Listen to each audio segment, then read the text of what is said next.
Interpol! Bullshit! Anong ginawang rason ni Pangulong Bongbong Marcos? Interpol! Bullshit! Okay, so mekos again guys, another reaction video tayo kung saan magsasalita si Senator Bato de la Rosa tungkol dun sa pagkakadakip sa ating mahal na former President Rodrigo Duterte. So ngayon, let's watch it. Gabi sa ating lahat! Sa totoo lang, ako'y nahihiyang magsabi sa inyo o iinganyuhin kayo na magsabi na bring him home. Dahil in the first place, hindi natin siya napigilan na dalhin doon sa ICC. Ako talaga ay masama ang loob ko. Mahiya ako sabihin kayo na bring him home. Na in the first place, hindi ko naman talaga siya napigilan na ibiyahe doon sa ICC. Ay napakasama ang loob ko. Nung nangyari yun, hindi ko alam kung anong nakaramdaman ko. Para bang ganito na tayo ngayon, ka-helpless. Sarili nating pulis ang magdadala ng ating dating presidente, piliting isakay sa eroplano para ibiyahe doon sa The Hague, Netherlands. On what basis? On what basis? Palaging sinasabi ni President Marcos, hindi namin ni-recognize ang ICC kasi hindi natin membro. Hindi kami nagko-cooperate sa ICC. Anong ginawang rason ni Pangulong Bongbong Marcos? Interpol! Bullshit! First time kong marinig si Bato na nagmura, sa totoo lang. Matindi tong pahayag niya. Sa totoo lang kasi sinabi naman talaga ni Marcos na hindi talaga tayo nakikipag-cooperate sa ICC, pero iba yung ginawa niya ngayon. So tingnan natin ngayon, ulitin natin. Hindi namin ni-recognize ang ICC kasi hindi natin membro.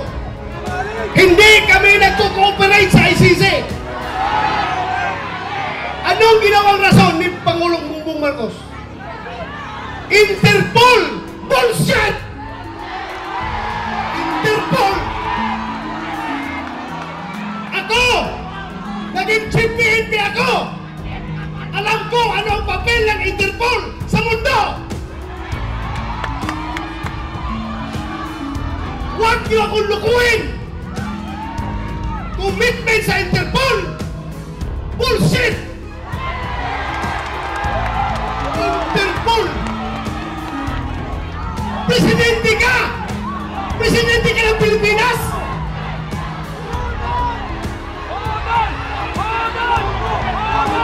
Presidente ka ng Pilipinas!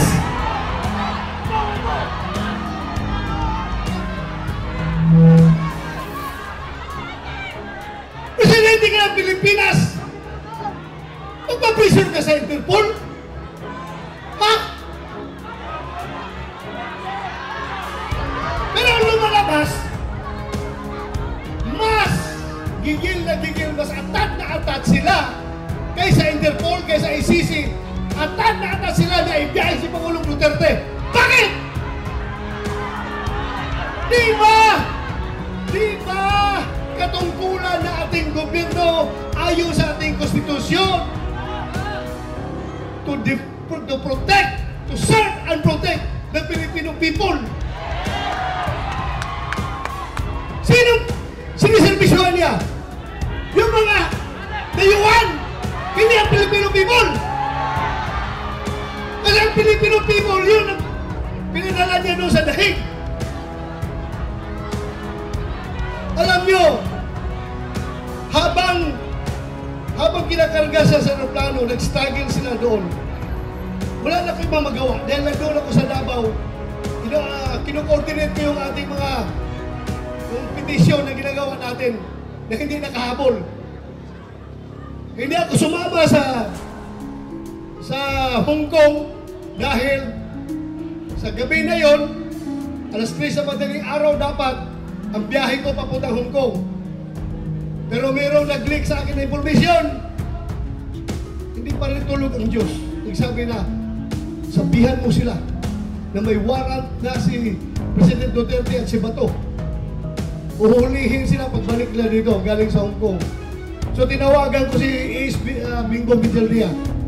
Sabi ko, sir, meron ng warrant. Hindi na ko habol dyan kasi kasuhin ko na lang yung petition natin dito. Petition for certiorari and prohibition. Tinutinin ko yung ating mga abogado, senator dito yun. Pero nung kinarga na siya, wala na ako, ano bang gagawin ko? Alam mo yung nagawa ko? Naghanap ako ng tao nakakilala yung piloto ng aeroplano. Pinasabihan ko yung piloto, sabihan mo! Sabihan mo, pag gawin niya yan, ibiyahin na si Pangulong Duterte. He will go down in history as the pilot na naghatid sa pinakamabait, pinakamahal na Pangulo doon sa dahilan. Sabi ko, meron nagkukomunikay sa amin dalawa. Sabihan mo, pagdalahin niya si Pangulong Duterte doon, mananagot siya sa taong bayan. Mananagot siya.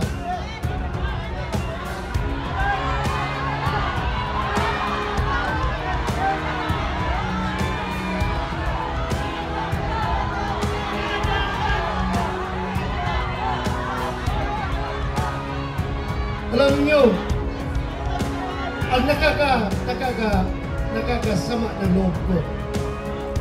Alam mo yung isang barangay kapitan? Sa barangay kapitan, balit na barangay. Kausapin mo, Kap, anong tingin mo dito? Tama ba ito? Hindi. Sabi ng kapitan sa'yo, sir, ikaw naman sir. Pareho tayong lalaki. Hindi pwede yan sir. Hindi talaga. So may isang salita. Pero may nakausap ako isang presidente. 2 bisis ha! Unang bisis! Doon sa Bukidnon. Kasi noong 2022 election, kung hindi si Inday Sara makasama sa kanilang rally, kasi mayroong ibang commitment, ako ang nagpo-proxy kay Inday Sara. Kasama kami na sa stage. Siyang kandidato ng presidente, ako ang nag-represent kay Inday Sara. Nag-uusap kami sa Bukidnon. Alam mo, sabi sa akin, hindi siya papayag na makialam kay Sisi sa ating bansa. Hindi pa siya presidente noon. Hindi pa presidente. Pangalawang bisis, presidente na siya. Doon sa Malacanang, inibitahan niya kami. Tinanong ko siya, ano ba itong stand niyo, Mr. President? Pabago-bago. Iba yung sinasabi mo, tapos yung mga tao mo, iba ang sinasabi. Ano ba talaga? Mabuti yung lalaki sa lalaki, sir. Sabi ko, lalaki sa lalaki, sir. Prangkahin mo ako. Para I know what to do. Please, prangkahin mo ako. Sabi niya sa akin, alam mo ba to? Kahit gabuhok mo, kahit wala kang buhok, ha? Kahit gabuhok mo or buhok ni President Duterte, hindi mahawakan ng ICC. Hindi ako mapayag na papasok ng ICC dito. Alam mo, dagdag niya. Kasi, kung papayagan ko yan, alam nyo, kung papayagan ko yan, after ninyo, mga Duterte, ikaw, after sa investigasyon ninyo, magkakabi na naman ang isusunod ng ICC. So, naniwala ako. Pero bakit ngayon, yung nagkahiwalay ang unity, bakit biglang nagbago? Bakit biglang nagbago? Halata na itong lahat, ang ugat nitong lahat, ay kasakiman sa poder ng gobyerno. Ayaw nila na mapalit si Vice President Inday Sara sa 2028 para maging presidente. Sinimulan nila yan sa People's Initiative. Doon nagsimula. Nagka-litsi-litsi ng Pilipinas.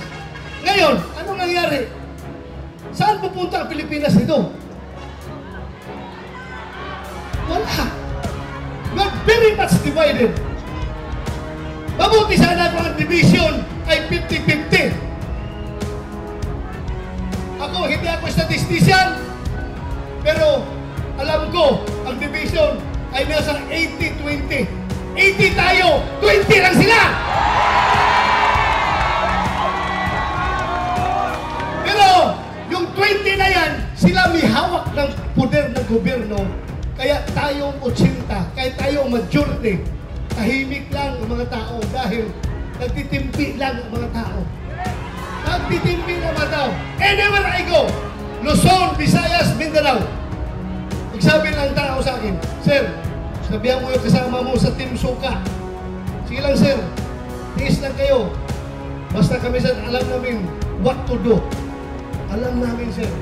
Basta kami, makita na lang natin sa balota kapag kami bumuto. Magugulat na lang kayo kung anong magiging resulta.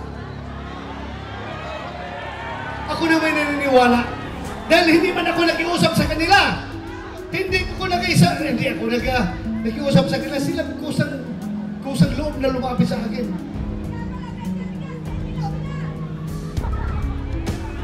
Alam nyo, ang nakakasama pa, ha? Ako, kilala ko at nakasama ko si Pangulong Duterte almost 40 years. 39 years more. More than 39 years, magpo-40 years na kami magkakilala. 1986, pag-graduate ko sa PMA. Pagdating ko sa Davao, Vice Mayor pa siya noon. Di kami parehong lalaki. Puro action man. Pagdating sa Gira doon sa NPA sa Davao Region, ako palagi ang nangunguna sa Gira. Ako palagi ang nangunguna. Siya naman ay piskal pa noon. Naging Vice Mayor nung in-appoint ni President Cory Aquino. Gusto niyang pareho kami, parang talagang gusto ng adventure, gusto ng action. Kaya every time meron akong enkwentro, pupunta siya doon, makibalita kung ano nangyari. Doon kami nag-start nakakilala. Nung kinasal ako 1989, siya ang kinuha naming ninong. At from there on, doon na. Nagsimula ang aming samahan. Pero ako, ipagmayabang ko talaga sa inyo. Yung tao na yan, for 40 years, nakilala ko siya at nagkakasama kami. Ako bilang pulis at siya bilang mayor ng Davao City. Kahit isang utos na para sa pansarili, pang-personal at pang-politikal na utos, walang binigay sa akin na si Pangulong Duterte. Ganon po siya, katino na tao.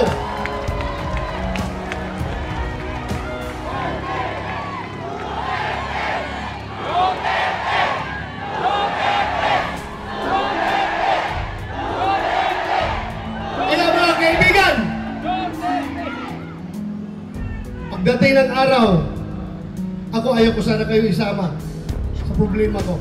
Ayaw ko idamay kayo. Pero pagdating ng araw, nalalabas yung warrant of arrest ko.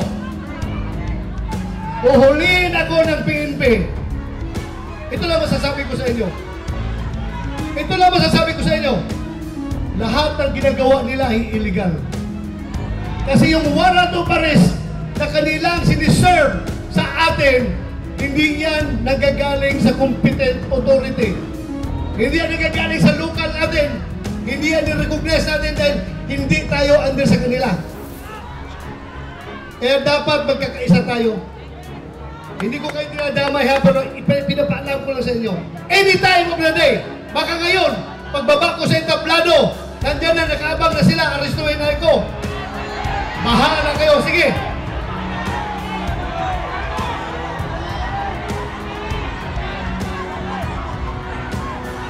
Kawawa ang Pilipinas! Ganito na lang! Ganito na lang ba tayo? Kawawa! Sana magising kayong lahat. ako, don't get me wrong.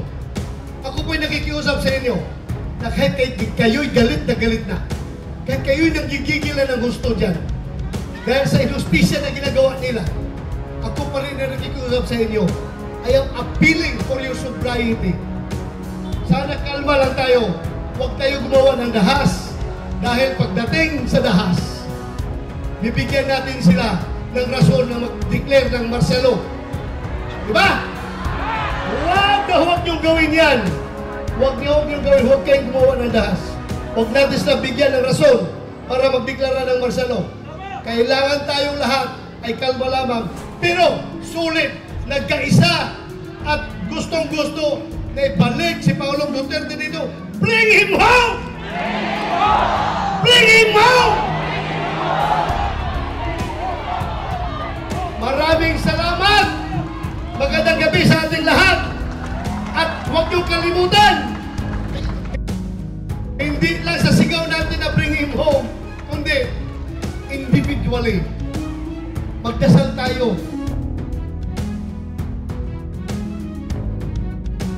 So yan yung naging pahayag ni Senator Bato de la Rosa dun sa Liwasan Bonifacio yata ito.